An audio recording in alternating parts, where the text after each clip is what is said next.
This is an NBC News special report. Here is Matt Lauer.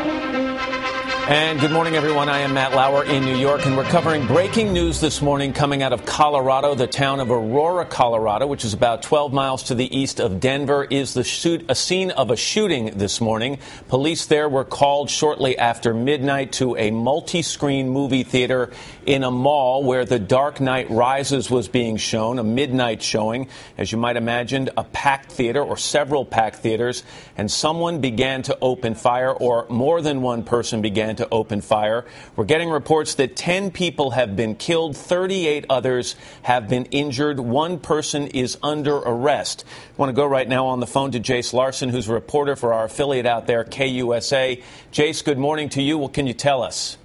Good morning, Matt. The number has climbed slightly. We're now being told that at least 39 people have been injured. As you mentioned, 10 dead. We are told that the one person who is in custody is believed to be the person who was involved in this event. And I just spoke with several sources who were out at the scene.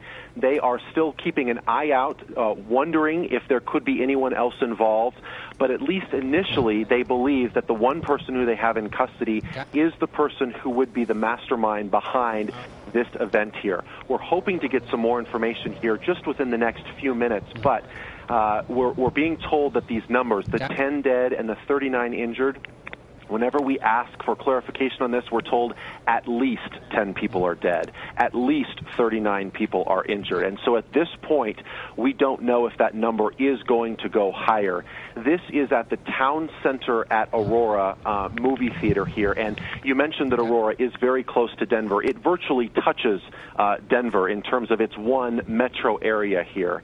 And so I'm looking at a live picture here, and we're just seeing so many police officers responding to the scene. We're waiting to see if those numbers do go higher. Jace, are we hearing anything from eyewitnesses in terms of what this person's demeanor was when he or she walked into this theater, what this person was wearing? Was anything said? We want to be completely upfront with our viewers here, in that we're working to confirm that the people who call and talk to us were really in the theater. But there are several themes that seem to be carried through every person's conversation, every person who discusses what happened. That a man was dressed in some type of gear, whether or not this person had a bulletproof vest or had goggles on. We're hearing things of that nature. But we're also believing that this occurred, at least initially, in theater number 9, and that at some point someone just came in and threw some type of incendiary or explosive device and got people's attention. At first, some people are telling us they thought maybe this was some type of fun joke at the movie theater because of the movie they were seeing. And then they realized that it got much worse. Several shots were fired, at least according to the witnesses we're talking to. Some are telling us they believe it was a shotgun. Other people are telling us that they think that the rounds were fired so quickly that they question whether or not it would be a shotgun. And we understand the injured and even the dead are being taken to several area hospitals. I know Swedish Medical Center is one of those. Their spokesperson, Nicole Williams, says that 2 of the injured have arrived at her hospital in critical condition. And according to that spokesperson, the hospital has been told there could be several more people brought to that hospital. Where else might these people be taken?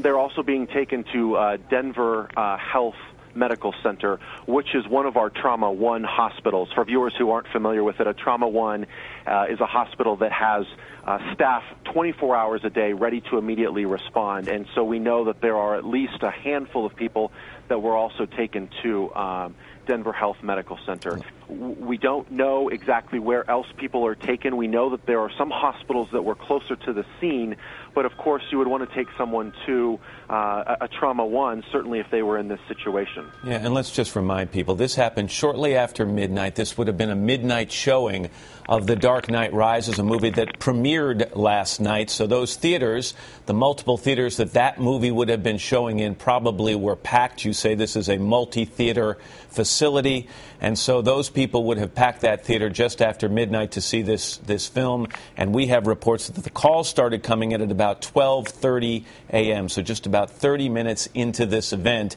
is when this person walked into this theater and began shooting. You mentioned, Jace, that there was some kind of incendiary device. Do you have any reports that that might have been responsible for the deaths of some of these people, or does it appear that was more of a distraction? Matt, we just don't know at this point. We don't know whether it was bullets fired from a gun. Right. That Jace, thanks. Stand by for me. We've got some sound right now that we're going to play for our audience. This person is a witness who was in a nearby theater. Let's listen. It sounded like madness to me. She said that a man about 6 feet tall, taller than her, kicked through the door. And he was in, she said, a riot helmet. She said had a bulletproof vest on. She said that he was completely covered in all black with goggles.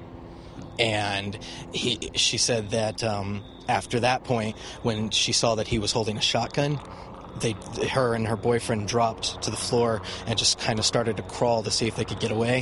When she turned around, all she saw was the guy slowly making his way up the stairs and just firing.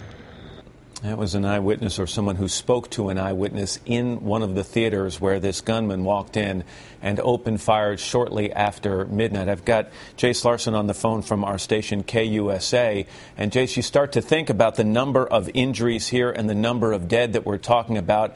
And as we're speaking right now, we're being told 10 dead and 39 injured. And it sounds as if this person who's now under arrest probably had more than one weapon or reloaded that weapon once or several times during the course of this shooting. If you talk to witnesses, they are saying that they believe that there were multiple shots fired. When we ask how many, they're not telling us that it's 5 or 6. They're telling us that it's many more than that.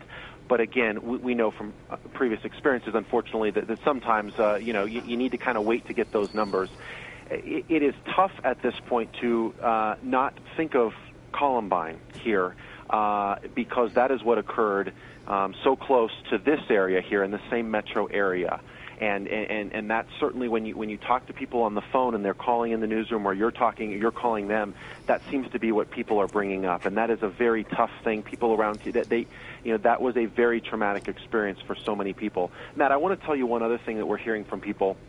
It is that many people were dressed up to go into this movie theater to see this movie, and any of us who have been to a midnight showing understand that happened. Think of Harry Potter. Everyone dressed up for that. And many people were dressed up here, and so it may have been, according to what the witnesses are telling us, tough to pick somebody out who looked suspicious because, again, this was such an event where people were purposefully dressing up. Right. That somebody dressed in all black might not have looked any different. All right, Jace Larson from our station KUSA out in Denver. And the latest numbers we're getting right now, Jace, as we thank you for your information, 14 people have been killed. We're being told by police that 36 have been injured. Many of those have been taken and are being taken to local hospitals. So we're going to be getting updates on their condition throughout the day. Jace Larson, thank you very much. We're going to have much more information on this breaking news coming up this morning on the Today Show. I'm Matt Lauer in New York. Thanks for watching.